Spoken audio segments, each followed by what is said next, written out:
चलिए, तो representation of set की बात करते हैं। सेट को दो तरीके से रिप्रेजेंट करते हैं। पहला फॉर्म होता है रोस्टर फॉर्म और दूसरा फॉर्म होता है सेट बिल्डर फॉर्म। तो वन बाय वन दोनों फॉर्म समझते हैं। सबसे पहले रोस्टर फॉर्म की बात करते हैं। रोस्टर फॉर्म का मतलब हुआ, in this form set is represented by listing down all the element, listing down all it's element in a list or roster where different elements are separated by comma within curly braces।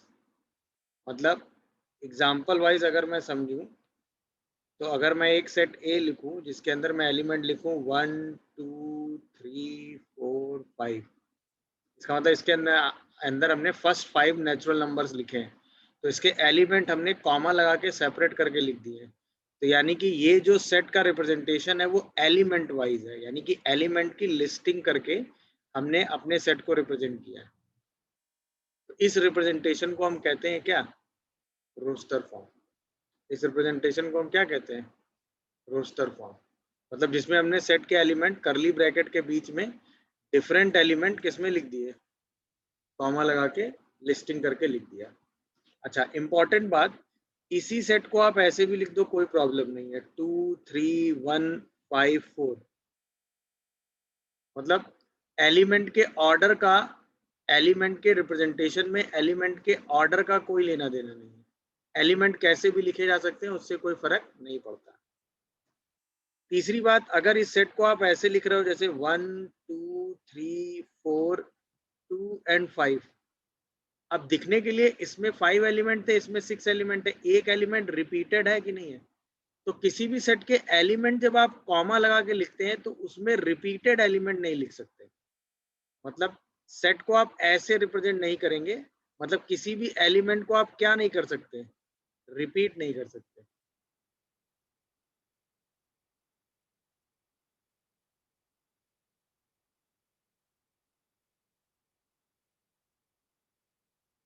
समझ गए? मतलब element जो है repeat नहीं होंगे। आप सारे element लिखेंगे डिफरेंट। सारे एलिमेंट कैसे होने चाहिए? डिफरेंट होने चाहिए। और उनको कैसे करके लिखना है? कॉमा लगा के लिखना है, ऑर्डर का कोई लेना देना नहीं। ये रिप्रेजेंटेशन क्लियर हुआ? बोलिए भाई। गुड। सेकेंड रिप्रेजेंटेशन होता है सेट बिल्डर फॉर्म। अब जो एलिमेंट आपने लिखे हैं उन एलिमेंट को उन्हीं की डेफिनेशन पे लिख देना। जैसे set builder form, in this form set is represented by single common property processed bye all the element. मतलब जो सारे एलिमेंट के बीच में यूज होने वाली प्रॉपर्टी है, सिंगल कॉमन प्रॉपर्टी, जिस प्रॉपर्टी को यूज करके आपने सेट के एलिमेंट बनाए हैं, उन सारी प्रॉपर्टी के साथ अगर आप सेट को लिख रहे हैं तो उसे हम कहते हैं सेट बिल्डर फॉर्म। समझ गए? Which is not processed by any other element outside the set. मतलब ऐसी प्रॉपर्टी आपको लिखनी है उन सेट के बीच में जो उस सेट के एलिमेंट को ही होल्ड कराती हो, उस सेट के बाहर के किसी एलिमेंट को होल्ड ना कराती हो। It is possible to express same set in a different way using set builder form because same set element may have more than one property in common। मतलब ऐसा हो सकता है कि एक ही सेट के एलिमेंट को सेट बिल्डर फॉर्म में डिफरेंट तरीके से लिखा जा सके by using different it's different properties.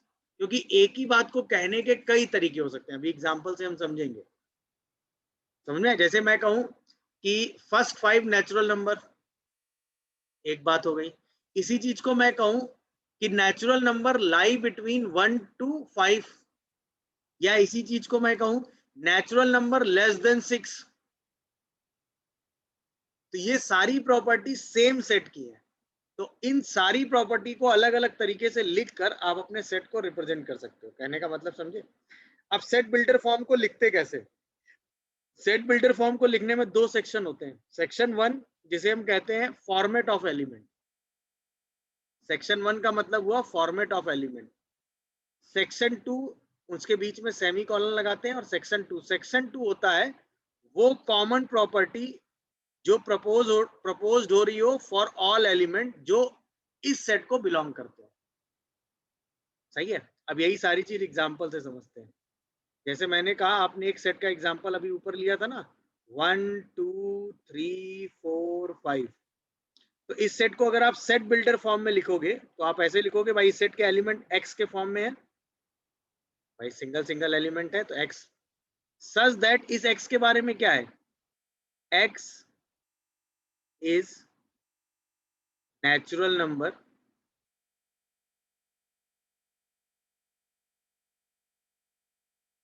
Less than 6। X एक नेचुरल नंबर है जो किससे लेस है, 6 से। तो सेट में एलिमेंट क्या आएंगे, 1 2 3 4 5। अच्छा, इसी डेफिनेशन को आप ऐसे भी लिख सकते हैं, x such that first 5 natural number. हाँ या ना। इसी को आप बेटा ऐसे, कैमरा ऑन करिए। इसी को आप ऐसे भी लिख सकते हैं, x such that, x such that X is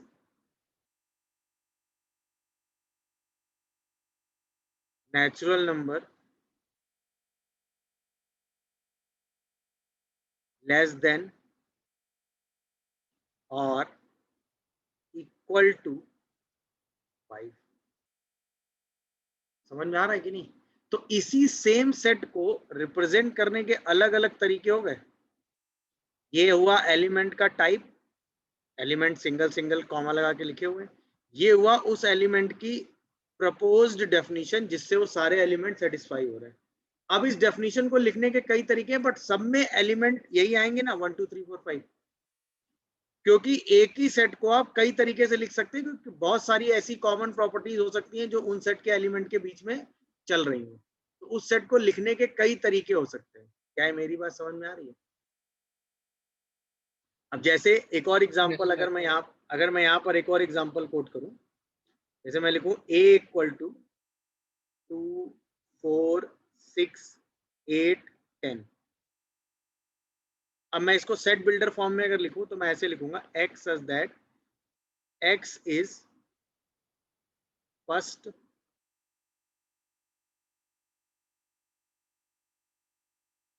5 even natural number.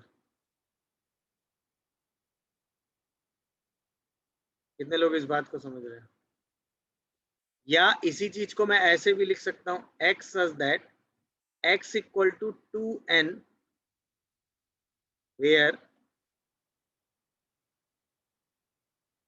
n is natural number less than 6। Same चीज है कि नहीं है। फर्स्ट 5 इवन नंबर्स लिखोगे तो 2 4 इवन नेचुरल नंबर, तो 2 4 6 8 10 सेम सेट। x की वैल्यू 2n लोगे जहां पर n क्या है, नेचुरल नंबर जो कि 6 से लेस है। एक बार n की वैल्यू 1 रखोगे, 2 रखोगे, 3 रखोगे, 4 रखोगे, 5 रखोगे, 6 5 रखोगे, तो भी सारे एलिमेंट आएंगे। मतलब इसी सेट को डेफिनेशन वाइज बोलने के कई तरीके हो सकते हैं कि नहीं। मेरी बात समझ पा रहे हो। तो सेट बिल्डर फॉर्म का मतलब सेट को, उसकी सेट के एलिमेंट को उसकी डेफिनेशन के हिसाब से लिखना। रोस्टर फॉर्म का मतलब एलिमेंट्स को कॉमा लगा के लिखना। मतलब एलिमेंट फॉर्म में अगर लिख रहे हो तो वो रोस्टर फॉर्म है। रोस्टर फॉर्म को ट्यूबुलर फॉर्म भी कहते हैं। और अगर सेट बिल्डर फॉर्म में लिख रहे हो, मतलब बिल्डर मतलब एक से एलिमेंट नहीं लिख रहे हो, उस एलिमेंट की डेफिनेशन लिख रहे हो, उस एलिमेंट की वो कॉमन डेफिनेशन जिसकी हेल्प से वो सारे एलिमेंट इस सेट में कलेक्ट किए जाए। उसके दो हाफ होते हैं, एक हाफ होता है टाइप ऑफ एलिमेंट कैसे लिखा हुआ है, और दूसरा हाफ होता है एलिमेंट का क्या, एक हुआ टाइप ऑफ एलिमेंट, दूसरा हाफ क्या हो गया, definition of, common definition of element. अच्छा, अब देखो एक और एग्जांपल अगर मैं इसी में कोट करूं, एक सेट लिखा हुआ है आपके सामने, एक सेट आपके सामने लिखा हुआ है 1,3, ठीक, 2,6, 3,9, 4,12। अब जो एलिमेंट के टाइप है वो एक्स नहीं है, एक्स कॉमा वाई हो गए भाई, ये एक्स हो गया, वाई हो गया, एक्स हो गया, वाई हो गया, ये एक्स हो गया, वाई हो गया, ये एक्स हो गया, वाई हो गया। जहां पर एक्स और वाई का कोई एक रिलेशन दिख रहा है, हर बार वाई की वैल्यू एक्स का 3 टाइम्स है कि नहीं है? तो इसका मतलब अब अगर आप सेट बिल्डर फॉर्म में इसको लिखोगे तो लिखोगे एलिमेंट का टाइप हुआ x comma y such that y equal to 3 times of x, आया ना, and yes x is a natural number less than, किससे लेस देन भाई? 5। y is also a natural number। वैसे x अगर natural number है तो y भी natural number आएगा ही, नहीं भी लिखोगे तो चलेगा, बट लिख दो। सर। नहीं समझे? सर इसके अंदर अगर हम x कॉमा 3x लिखते हैं तो x कॉमा 3x नहीं, x कॉमा y लिखो, x कॉमा 3x भी लिख सकते हो, चलेगा। एंड सर एक और चीज पूछनी थी हाँ, सर, यहाँ पे नेचुरल नंबर लिखा हुआ है, इसकी जगह कैपिटल N लिख सकते हैं? नहीं, फिर वो बिलोंग्स टू करके लिखना पड़ेगा। अभी बिलोंग्स टू करके लिखना बताया नहीं ना, belongs to okay and does not belongs to, अगली चीज वही लेंगे। एक बार सेट रिप्रेजेंट करेंगे, फिर एलिमेंट में बिलोंग्स टू का साइन, फिर इसी इतनी बड़ी डेफिनेशन को छोटे में लिख दिया करेंगे, वो बिलोंग्स टू और डज नॉट बिलोंग्स टू का साइन लगा के। अभी उसकी बात करेंगे। Okay sir. जैसे इन्होंने कहा, आप इसको ऐसे भी लिख सकते हो x comma 3x such that x is a natural number less then 5, ये भी चलेगा। मतलब ऐसी कोई भी डेफिनेशन आप लिख सकते हो जो इन एलिमेंट को सेटिस्फाई कर रही हो। मेरी बात समझ रहे हो? ऐसी कोई भी डेफिनेशन आप लिख सकते हो जो इन एलिमेंट को क्या कर रही हो, सेटिस्फाई कर रही हो। मेरी बात क्लियर हुई? जैसे इसी डेफिनेशन को मैं चाहूं तो ऐसे भी लिख सकता हूं, इसमें भी कोई प्रॉब्लम नहीं। x बाई 3 कॉमा एक्स, देखना जरा ध्यान से, x by 3 comma x such that x is a natural number x is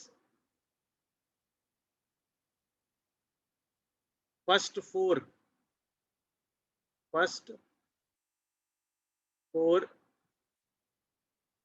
natural number divisible by 3। बोलो, पहले 4 नेचुरल नंबर हमने लिए जो किससे डिविजिबल है, 3 से। तो चारों क्या हो गए, 3, 6, 9, 12। अब x की वैल्यू अगर 3, 6, 9, 12 हो गई तो y की वैल्यू 1, 2, 3, 4 हो गई, वही एलिमेंट हो गया। तो वो तो आप कैसे भी रिप्रेजेंट करके लिख सकते हो ना, वो एक डेफिनेशन बस आपको यहाँ ऐसी लिखनी है जो इस सेट के एलिमेंट को सेटिस्फाई कर रही हो। मतलब इस डेफिनेशन में इन चारों एलिमेंट के अलावा और कोई एलिमेंट पार्ट ना ले। ये डेफिनेशन ऐसी होनी चाहिए जिसमें इन 4 एलिमेंट के अलावा और कोई एलिमेंट पार्ट ना ले। जैसे हम इसी को लिख देते x is natural number divisible by 3, ये फर्स्ट 4 हटा देते तो इसमें और भी एलिमेंट आ जाते ना, आया ना। और हमें अपनी डेफिनेशन सिर्फ इन 4 एलिमेंट के लिए लिखनी थी। तो आपको ऐसी डेफिनेशन लिखनी है जो सिर्फ इस सेट के एलिमेंट को ही सेटिस्फाई कर रही हो, उस सेट के बाहर के किसी भी एलिमेंट को सेटिस्फाई ना कर रही हो। अब ये जो डेफिनेशन आपने लिखी है, ये डेफिनेशन सिर्फ इस सेट के एलिमेंट को ही सेटिस्फाई कर रही है, इसके अलावा वो और किसी भी एलिमेंट को सेटिस्फाई नहीं कर रही। मेरी बात समझ गए? पक्का? अब जैसे मैं यहीं पे आपसे एक क्वेश्चन पूछूं कि आपने एक सेट लिया, इसके एलिमेंट आपने लिखे हैं 2/3, ठीक है, and 3 by या 2 by 3, 4 by 5, 6 by 7, ठीक है, 8 by 9। इसको सेट बिल्डर फॉर्म में क्या लिख सकते हो?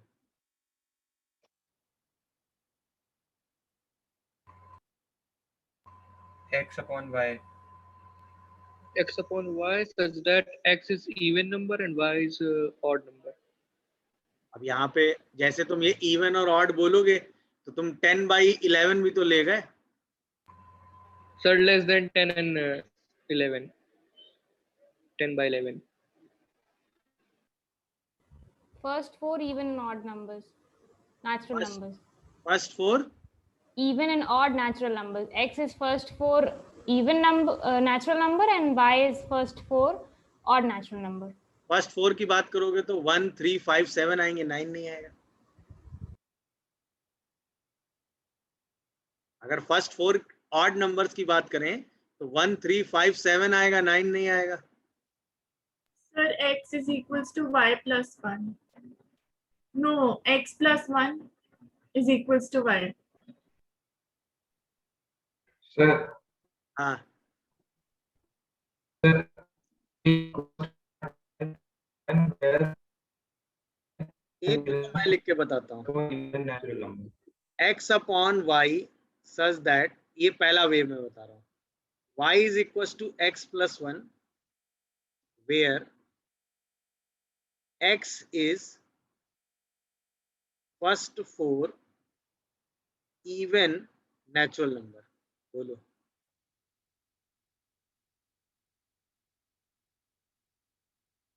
कितने लोगों को ये बात समझ में आई?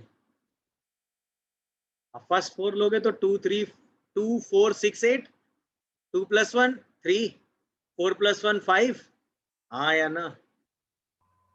yes sir, or in another form we can write like less greater than 1 and less than 11. हाँ, वो तो भी Y ग्रेटर is equal. के हिसाब से लिख सकते हैं। हाँ, नहीं नहीं, ग्रेटर एंड लेस नहीं, उसमें फिर स्पेसिफिक करना पड़ेगा, न्यूमरेटर में क्या रखना है, डिनोमिनेटर में क्या रखना है। ग्रेटर और लेस में अगर चलोगे, जैसे तुमने कहा x is greater 1 and less 11, तो x इक्वल टू 3 भी ले जाओगे। No sir, ले जाओगे अगर तो 3 by 4 भी आएगा, जो कि नहीं आ रहा है। no sir, for x we'll write where x is a even number, first 4 even number, and y is a odd number which is greater than 1 and less than 11. ठीक है,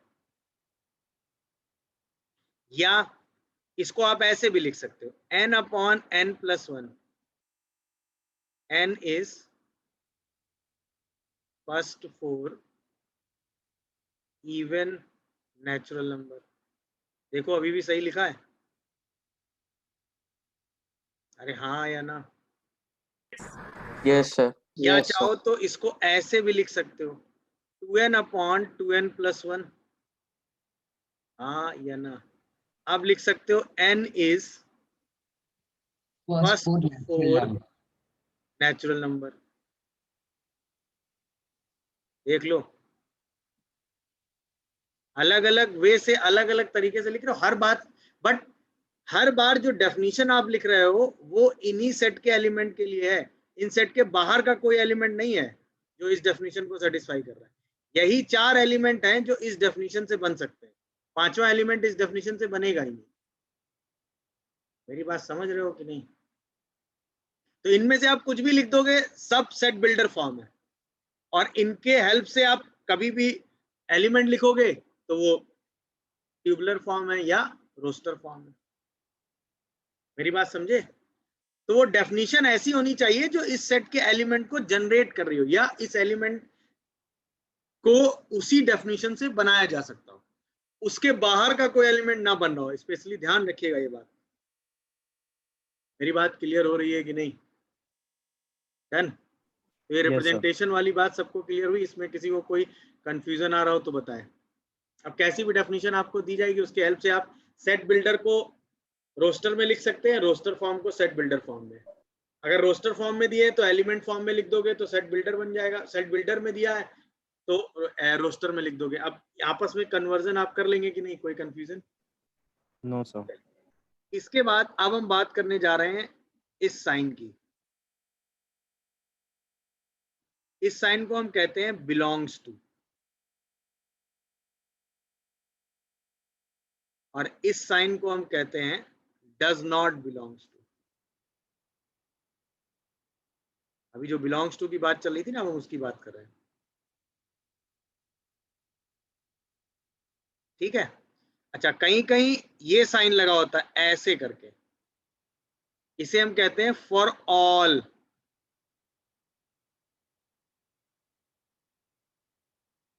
मतलब जिस सेट के पहले साइन लिखा होगा उस सेट के सारे एलिमेंट की बात हो रही है, फॉर ऑल एलिमेंट। साइन का मतलब होता है फॉर ऑल, इसका मतलब होता है बिलोंग्स टू, इसका मतलब होता है डज नॉट बिलोंग्स। ठीक है। अब ये साइन यूज कैसे होते हैं, जैसे मान लो एक सेट आपने लिखा, उसके एलिमेंट आपने लिखे 1 2 3 4, तो इसका मतलब 1 जो एलिमेंट है वो बिलोंग कर रहा है सेट ए को, 2 जो एलिमेंट है वो भी बिलोंग कर रहा है सेट ए को। अब एक एलिमेंट आया 5 जो कि सेट ए को बिलोंग नहीं कर रहा। मेरी बात समझ में आ रही है?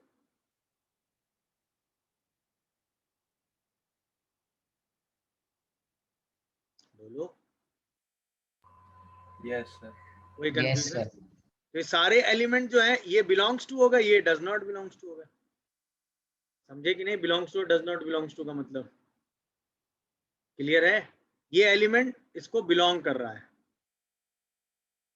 क्लियर? अब जैसे इसका यूज करके कई बार रोस्टर फॉर्म को हम छोटे से शॉर्ट फॉर्म में लिख देंगे। जैसे मान लो हमने एक एलिमेंट लिया 2 3 4 5 6, अब हमें इसको सेट बिल्डर फॉर्म में लिखना है, तो हम क्या लिखेंगे? x such that x belongs to natural number and x greater than 1 less than 7। Short form में लिख दिया। Natural number lie between 1 to 7। अब बात उतनी बड़ी डेफिनेशन लिखने की जरूरत नहीं पड़ी, इतने शॉर्ट फॉर्म में काम हो गया। x जो है वो एक नेचुरल नंबर है और 1 से 7 के बीच में है, तो 2 3 4 5 6 खत्म। इसी डेफिनेशन को हम ऐसे भी लिख सकते हैं, x such that x belongs to natural number and x is greater than or equal to 2 and less than or equal to 6। अब 2 और 6 भी इन्वॉल्व हो गए और हमें सिर्फ नेचुरल नंबर पिक करने हैं, तो हम नंबर्स क्या क्या पिक करेंगे? 2 3 4 5 6। तो उसने बड़े डेफिनेशन को हम अब शॉर्ट फॉर्म में सिंबल्स के टर्म में लिख देंगे। मेरी बात समझ गए कि नहीं? अनिमेश तुम यही बात कर रहे थे ना, आप समझ में आया कि नहीं? वो बिलोंग्स टू और डज नॉट बिलोंग्स टू के हेल्प से आप सेट को ऐसे भी लिख सकते हैं, चलेगा। जैसे मैंने एक एग्जांपल आपके सामने कोट किया, एक सेट आपके सामने लिखा हुआ है n अपॉन या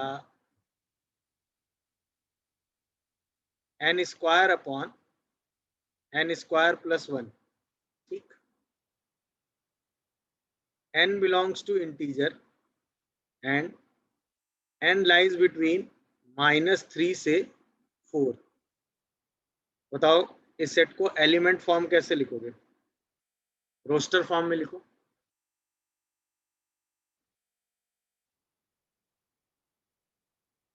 आई समझते हो ना? आई का मतलब सेट ऑफ इंटीजर्स।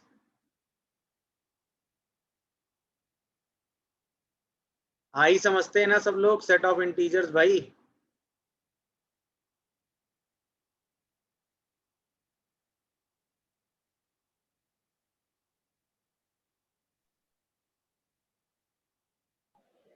सर पहला वाला 4/5 होगा।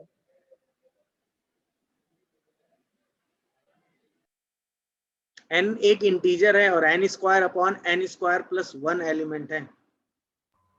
So 4/5 1/2 0, 9/10। 4/5 0 and 9/10। देखो ये आ रहे हैं एलिमेंट, देखिए भाई।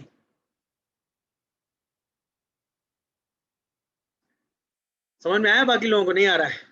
भाई Yes, सिंपल सा थॉट है, आप n की वैल्यू रखना स्टार्ट करोगे, -3, -2, -1, 0, 1, 2 और 3, तो 3 और -3 रखने पे सेम रिजल्ट आएगा। सर -3 नहीं रखेंगे क्यों?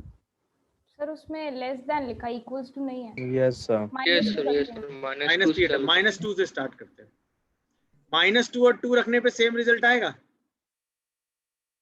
बोलो भाई, तो या तो 2 रख के एक बार लिख लो 4/5, या -2 रख के लिख लो 4/5। अब 2 बार तो 4/5 लिखोगे नहीं, क्योंकि मैंने बताया सेट में एलिमेंट रिपीट नहीं करते।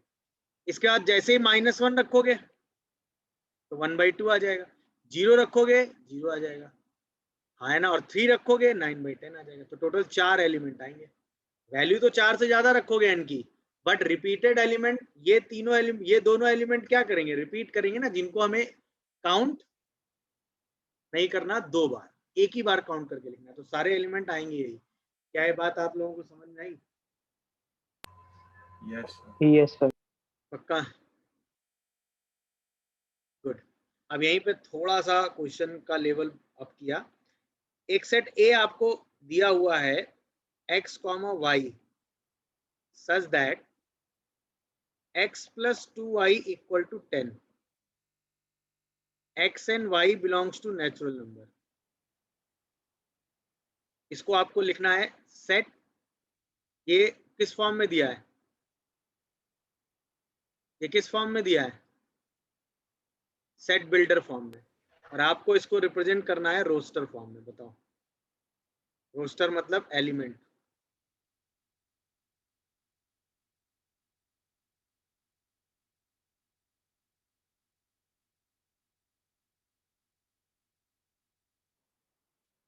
क्वेश्चन समझे?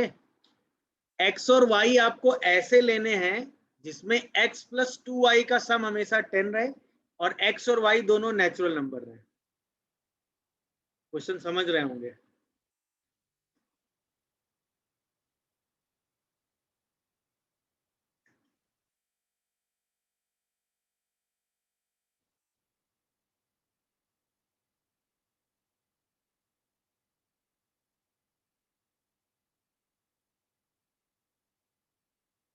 हो गया?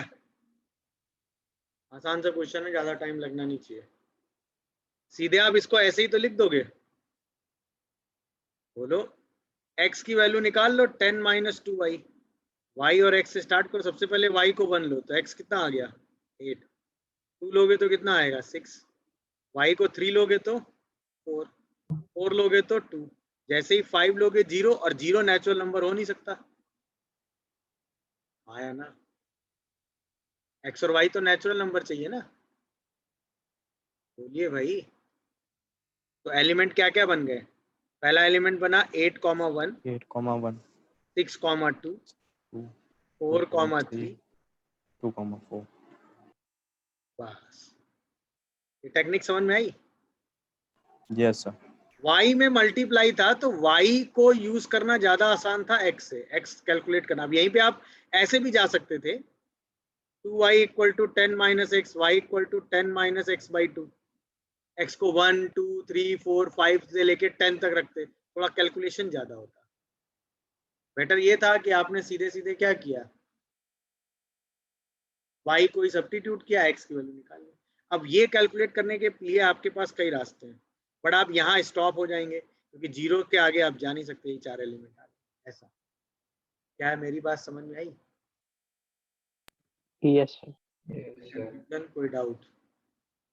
तो एक तरीके से दूसरे तरीके में एलिमेंट को लिखना सबको क्लियर हुआ? किसी को कोई कंफ्यूजन आ रहा हो तो बोल सकता है। कार्डिनल नंबर का मतलब समझे? किसी भी Yes, sir. सेट का कार्डिनल नंबर na होता है। इसका मतलब होता है number of element present in the set. Set में जितने एलिमेंट प्रेजेंट है वो उसका कार्डिनल नंबर है। जैसे मैं एक सेट लिखूं, x such that x belongs to natural number and x is greater than 2 less than 3,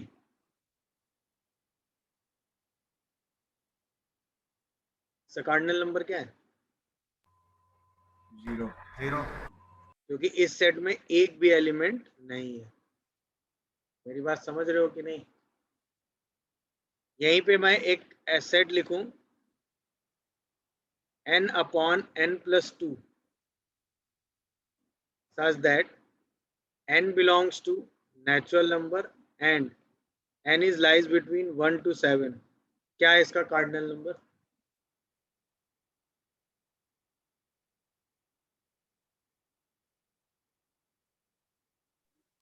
Seven. 5. Sorry, 5. sir. 5. 6. Cardinal number 6 है इसका। अरे यहां से n की 6 डिफरेंट वैल्यू है ना, 3, 4, 5, 6 सब पे इसकी वैल्यू डिस्टिंक्ट आएगी कि नहीं आएगी? बोलो। 1/3, 2/4, 3/5, अरे हाँ है ना, 4/6, 5/7, Yes, sir. 6/8। बोलो, कितने लोग ये बात समझ पाए? तो उसका कार्डिनल नंबर कितना आएगा? 6। बोलो जल्दी, हाँ या ना? Yes, sir. Yes, sir. सभी लोग इस बात से एग्री हैं कार्डिनल नंबर 6 है? Yes. Yes, sir. हाँ या ना? इन 6 वैल्यू पर इसकी वैल्यू कहीं रिपीट नहीं कर रही ना, ऑब्वियसली नहीं कर रही, क्योंकि एक n है, एक n+2 है। बोलो भाई। Yes, sir. Yes, sir. Yes, sir. तो 6 डिफरेंट एलिमेंट आएंगे तो कार्डिनल नंबर 6 हो गया। ये बात क्लियर हुई? तो कार्डिनल नंबर सिंपल सी चीज हो गई क्या? किसी भी सेट में आप आराम से एलिमेंट काउंट कर दो, जितने उसमें नंबर ऑफ एलिमेंट है वही इसका कार्डिनल नंबर हो गया। अगर मैं आपसे कहूँ कार्डिनल नंबर किसी सेट का 8 है, तो इसका मतलब कार्डिनल नंबर आपको क्या बता रहा है? उस सेट के अंदर कितने एलिमेंट। मतलब कई बार हमें रोस्टर फॉर्म लिखने की जरूरत नहीं होती है। जैसे अगर मैं इसका कार्डिनल नंबर काउंट करना है तो हमें रोस्टर फॉर्म लिखने की जरूरत कंपल्सन नहीं कि लिख लें, लिख लिया तो वेल एंड गुड है। नहीं तो हम कॉमन सेंस लगाएंगे ना भाई, n की वैल्यू हम क्या ले सकते हैं? -2, -1, 0, 1, 2 और 3। अब 2 और -2 और 1 और 2 पे सेम आ रहा है क्योंकि n स्क्वायर है, तो इनको दो ही वैल्यू काउंट करेंगे, 3, 4, तो टोटल 4 एलिमेंट आ जाएंगे। अब या तो आप ये वैल्यू रख के एलिमेंट निकालो फिर बोलो 4, या आप कॉमन सेंस से देखो कि n स्क्वायर आ रहा है तो निगेटिव रखने से कोई फायदा नहीं है, तो 4 पॉजिटिव वैल्यू रख सकते हैं तो 4 ही एलिमेंट आ जाएंगे, क्योंकि निगेटिव वाली वैल्यू क्या करेंगी? रिपीट कर जाएंगी ना, क्योंकि n स्क्वायर है। तो बिना ये सेट लिखे भी आप 4 बोल दोगे, और अगर ये रोस्टर फॉर्म लिख लोगे तब तो फिर 4 बताने में दिक्कत है। जैसे इस सेट में, जैसे हमने ये वाला क्वेश्चन सॉल्व किया, इसमें हमने n ही तो काउंट किए ना, 1, 2, 3, 4, 5, 6। आपने 6 बोला, इसके बाद मैंने आपसे एक सवाल किया था कि ऐसी कोई वैल्यू तो नहीं जो रिपीट कर रही हो, तो इसमें n की वैल्यू रखने पर रिपीटिशन नहीं आएगा क्योंकि एक n है, एक n+2 है, तो कोई वैल्यू रिपीट करने का कॉन्सेप्ट नहीं बन रहा था। अगर आप देखोगे तो एक 1/3 आ रही थी, एक आ रही थी 2/4 जिसे हम 1/2 कह देंगे। बोलो भाई, एक आ जाएगी 3/5, एक आएगी 4/6 जिसे हम 2/3 कह देंगे, एक आएगी 5/7 और एक आएगी 6/8 जिसे हम 3/4 कह देंगे। तो ऐसी कोई वैल्यू आई नहीं जो रिपीट कर सकती है, इसीलिए हमने सिर्फ n काउंट करके 6 बोल दिया। ये है तरीका। समझ गए? कोई कंफ्यूजन, कोई डाउट? पक्का? अब जैसे मैं आपसे यही सेम क्वेश्चन ऐसे कर दूं, ठीक है? एलिमेंट है 3x such that x is a natural number and x lies between 1 to 200। इसका कार्डिनल नंबर बताना है। सर 199।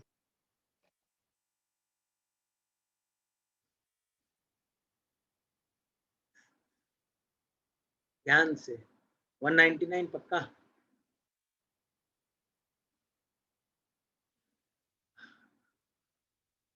हाँ भाई, answer is 199। Yes, sir.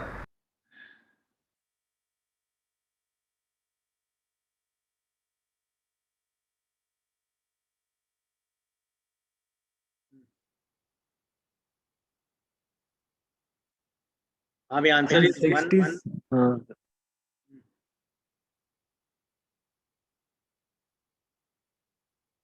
Hmm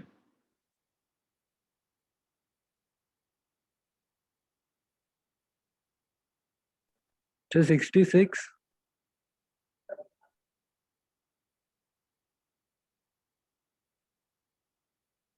So 132.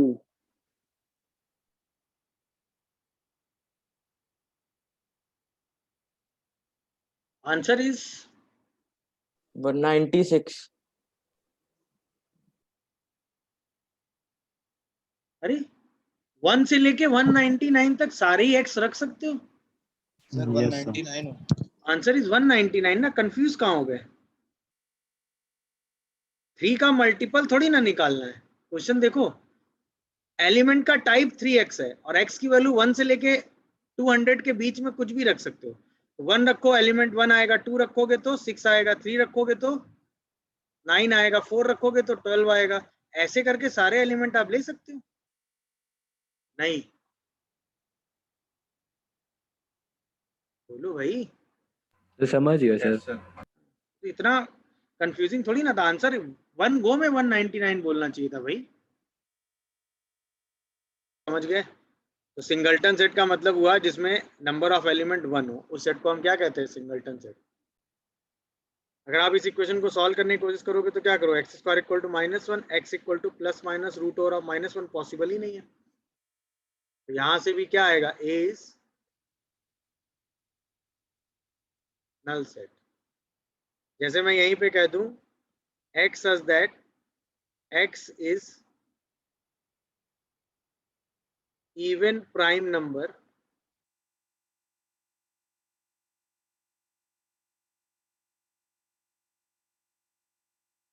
greater than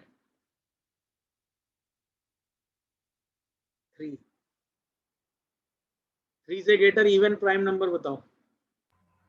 Null set. ये तुरंत क्या हो गया? Null set. क्यों? क्योंकि ऐसा कोई एलिमेंट है ही नहीं जो 3 से ग्रेटर हो, प्राइम हो और इवन हो जाए। तो सबका कार्डिनल नंबर 0 आ रहा है। तो नल सेट, वाइड सेट या एम्प्टी सेट का मतलब हो गया ऐसा सेट जो एक भी एलिमेंट कंटेन ना करे। इसको रिप्रेजेंट करते हैं फाई से। इसको जीरो सेट भी कह देते हैं कहीं कहीं।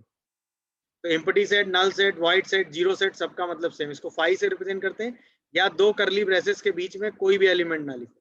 इसका कार्डिनल नंबर 0 होता है। ये उसके एग्जाम्पल होगा। ओके हो इस बात से कि नहीं? तो फाइनाइट सेट मतलब if the number of element in set is finite. Finite का मतलब होता है काउंटेबल। फाइनाइट का मतलब क्या हुआ? काउंटेबल। काउंटेबल मतलब जिस सेट के एलिमेंट हम काउंट कर सकते हैं, बता सकते हैं कि इस सेट के में कितने एलिमेंट हैं। समझ गए? तो उस सेट को हम क्या कहेंगे? Finite set. नहीं नहीं, iota is not a real. Shashank, iota लगा दोगे तो वो रियल नंबर नहीं बना ना। समझे Shashank? Yes, sir. Yes, sir. हम बात किसकी कर रहे थे इस क्वेश्चन में? रियल नंबर की। ठीक है, चलो।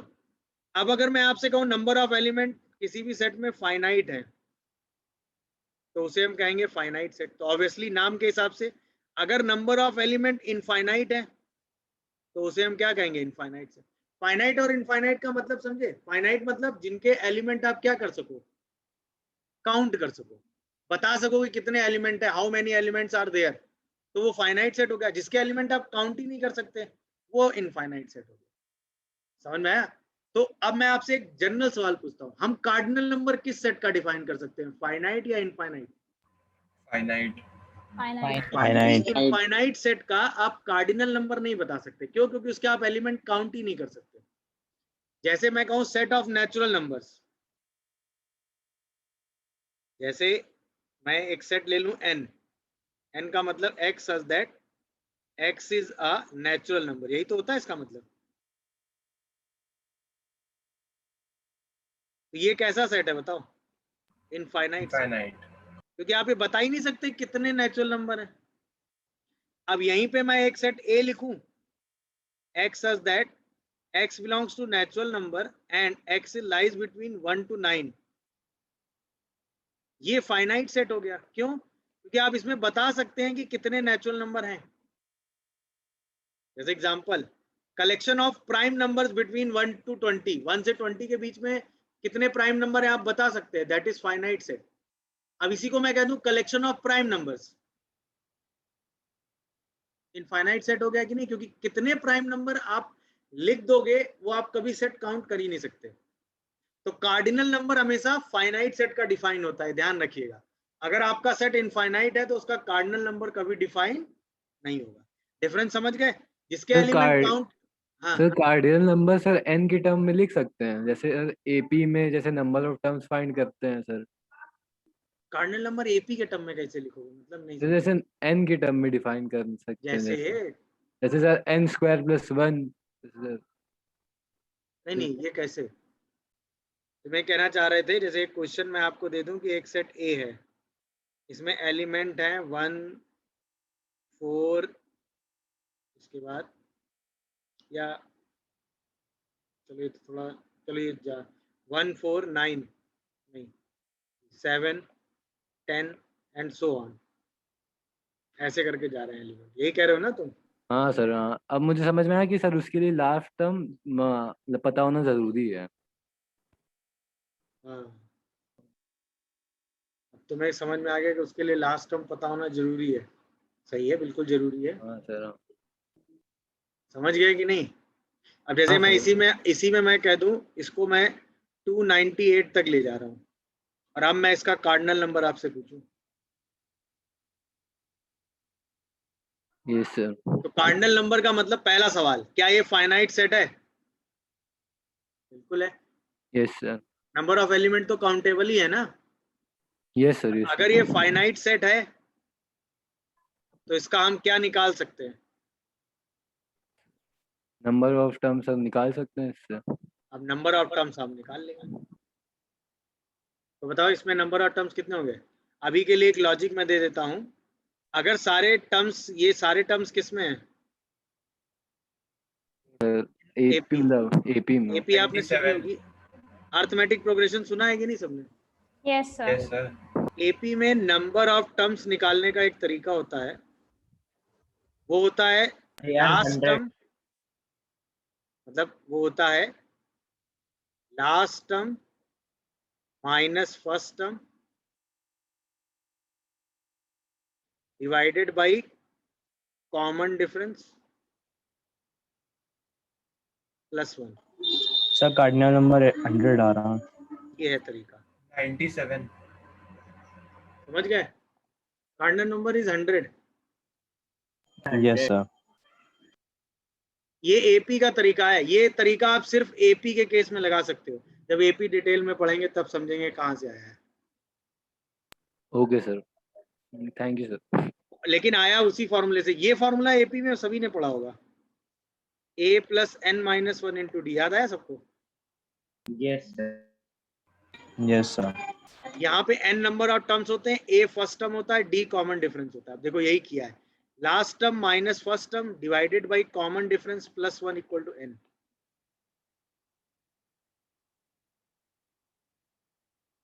देखो t1 minus a by d plus 1 n आ गया।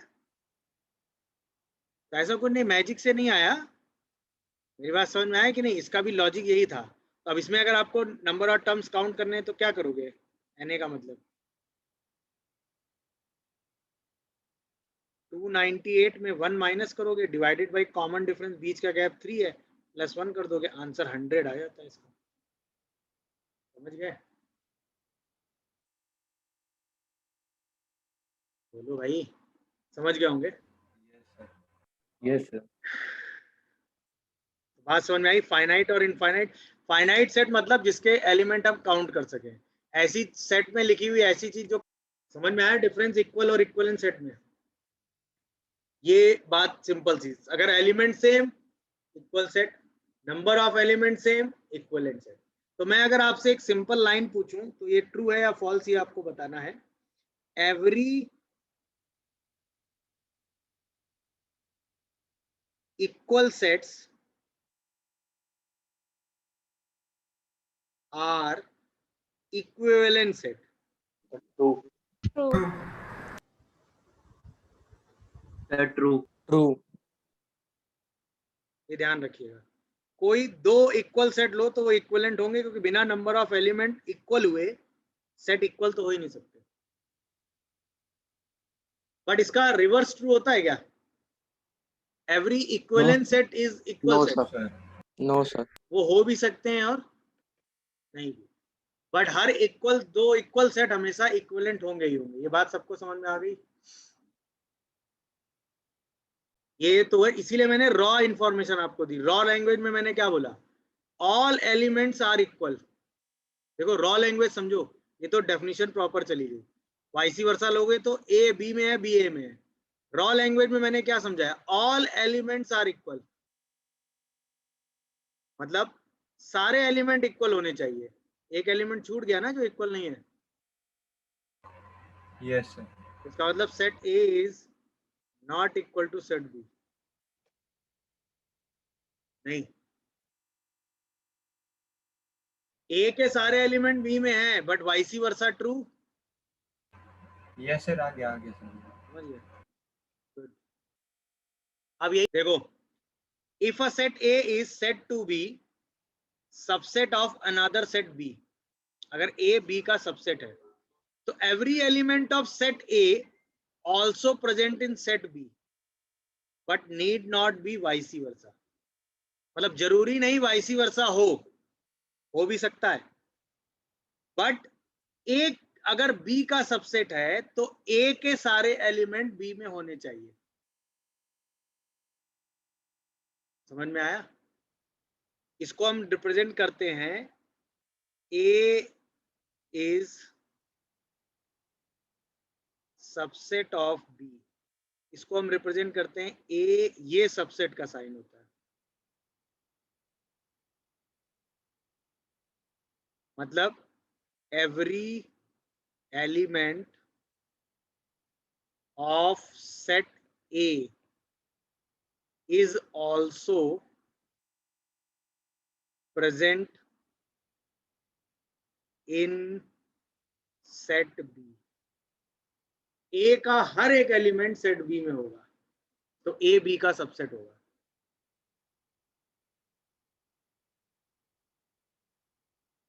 समझ में आया?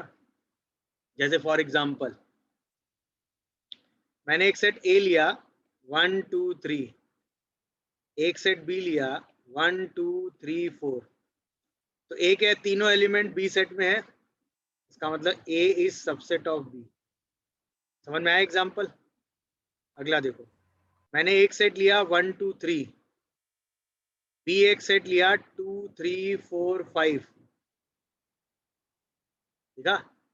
अब ए के सारे एलिमेंट बी में नहीं है, क्योंकि ए का एक एलिमेंट 1 है जो बी में आ ही नहीं रहा है। देखा, 2 और 3 आ रहे हैं बट 1 नहीं आ रहा है। अब जो है A does not subset of B.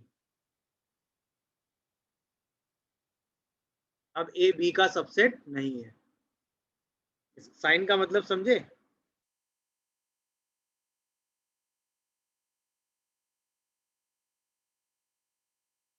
Does not subset, क्योंकि अब ए के सारे एलिमेंट बी में नहीं है।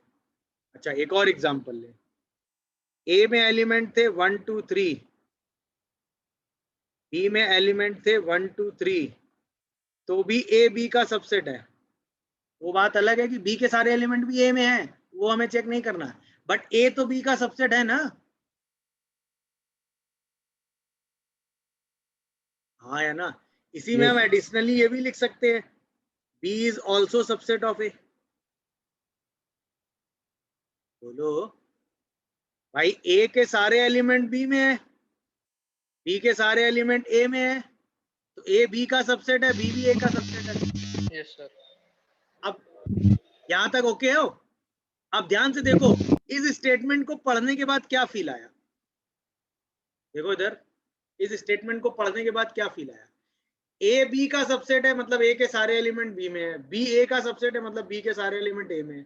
ऐसा तभी है जब ए और बी दोनों इक्वल इक्वल सेट। समझ में आया? ऐसा तभी पॉसिबल है जब ए और बी दोनों कैसे सेट है? इक्वल। यानी हम ये कह सकते हैं if A is subset of B and B is subset of A, then A equal to B. मतलब दो सेट इक्वल सेट हैं जब ए के सारे एलिमेंट बी में है, बी के सारे एलिमेंट ए में है। ये इस चीज को शॉर्ट फॉर्म में कहने का तरीका हो गया। यानी अब हमें कहीं भी प्रूफ करना हो दो सेट इक्वल हैं तो हम ये प्रूफ करते हैं कि ए के सारे एलिमेंट बी में है, बी के सारे एलिमेंट ए में है। ऐसा तभी है जब ए और बी दोनों कैसे हैं? इक्वल है।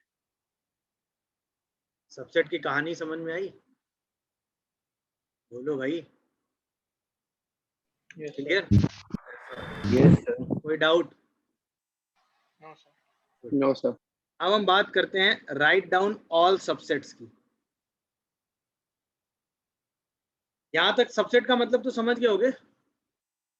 अब एक इंपॉर्टेंट पॉइंट है जो आपको पता होना चाहिए, फाई, जिसे आप कहते हैं null set,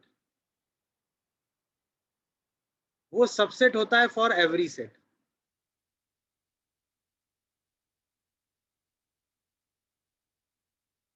phi is subset of every set. ध्यान रखिएगा, किसी भी सेट का अगर आप सबसेट लिखना शुरू करेंगे तो फाई जरूर आएगा। फाई मतलब ब्लैंक, मतलब एक भी एलिमेंट नहीं। अब जैसे मान लो मैं नंबर ऑफ सबसेट लिखना चाह रहा हूं, right total possible subsets of set. एक सेट है 1 2 3, इसके हमें पॉसिबल सबसेट्स लिखने हैं, जितने भी सबसेट पॉसिबल है। तो एक तो फाई हो गया, एक एक एलिमेंट को लेके पहले लिख दो, फिर दो दो एलिमेंट 1, Sir, 8. 2, 3, 1, 3, फिर तीन तीन एलिमेंट को लेके तो 1, 2, 3। टोटल कितने सबसेट्स हो गए? 8। 8. ये एक एक एलिमेंट को लेके, ये दो दो एलिमेंट को लेके, और ये 3, और ये एक भी एलिमेंट नहीं लिया। यही बात समझे? अब जैसे यहीं पे मैं एक सेट लेता 1, 2, इसके टोटल सबसेट्स कितने होते हैं? So 4. 5, 1, 2, 1, 2। सही है। यहीं पे अगर मैं एक ही एलिमेंट लेता तो इसके टोटल सबसेट्स कितने होते हैं? Sir, 2. 5 और 1। इसका मतलब मैं कह सकता हूं if number of element in set A is A, then total subsets of set A is 2 to the power A। बोलो, अगर 3 एलिमेंट थे तो 8 सबसेट थे, 2 एलिमेंट थे तो 4 सबसेट थे। दिख रहा है कि नहीं? 3 एलिमेंट थे 2 क्यूब सबसेट, 2 क्यूब मतलब 8 सबसेट। 2 एलिमेंट थे 2 स्क्वायर सबसेट मतलब 4 सबसेट। एक एलिमेंट था 2 की पावर 1 मतलब 2 सबसेट। बोलो भाई। तो अगर किसी सेट में ए एलिमेंट है तो उसके टोटल सबसेट्स कितने होते हैं? 2 टू दी पावर ए। बोलो। Yes sir. कोई कंफ्यूजन यहाँ Yes, तक? sir. No, sir. Confirm? Total subsets की बात समझ में आ गई सबको? किसी ए और बी दो सेट है, ठीक है। A is subset of B but A is not equal to B, then A is called proper subset of B. मतलब ए का हर वो सबसेट, ए का हर वो सबसेट जो ए के बराबर नहीं है इस प्रॉपर सबसेट। ए का हर वो सबसेट जो सेट ए के बराबर नहीं है वो होता है प्रॉपर सबसेट। मतलब समझे मैं क्या बोला? जैसे मैंने एक एग्जांपल लिया a 1, 2, 3, तो आपने इसके सबसेट क्या लिखे थे? बोलो। 5, 1, 2, 3, 1, 2, 1, 3, 2, 3 एंड 1, 2, 3। तो इतने जो सबसेट्स हैं, ये सारे सबसेट, ये क्या हैं? Proper subsets. यानी प्रॉपर सबसेट में कौन सा सबसेट काउंट नहीं होता? जो इक्वल है। जो इक्वल है। उसको छोड़कर बाकी बनने वाला हर सबसेट क्या होता है? Proper subset. सही है। मतलब अगर जैसे इस सेट में 1, 2, 3, 4, 5, 6 6 एलिमेंट हैं, तो इन 6 के 6 एलिमेंट को एक साथ ना लो, उसके अलावा कोई भी सबसेट बना दो, तो वो हमेशा इसका क्या होगा? Proper subset. तो प्रॉपर सबसेट में सिर्फ एक सेट काउंट नहीं होता, और वो भी कौन सा सेट? Equal set. मतलब ए और बी दो सेट है, ए बी का सबसेट है। अगर वो प्रॉपर सबसेट होगा तो ए बी के बराबर नहीं होगा। मतलब ए के ऐसे सबसेट जिसमें बी ए के बराबर नहीं है, वो सारे सबसेट क्या होते हैं? Proper subset.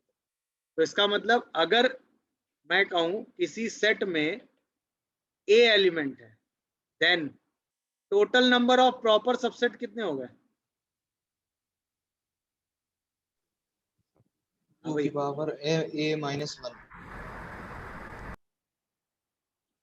ये हो गए 2 की पावर a minus 1। नहीं समझे? बोलो भाई।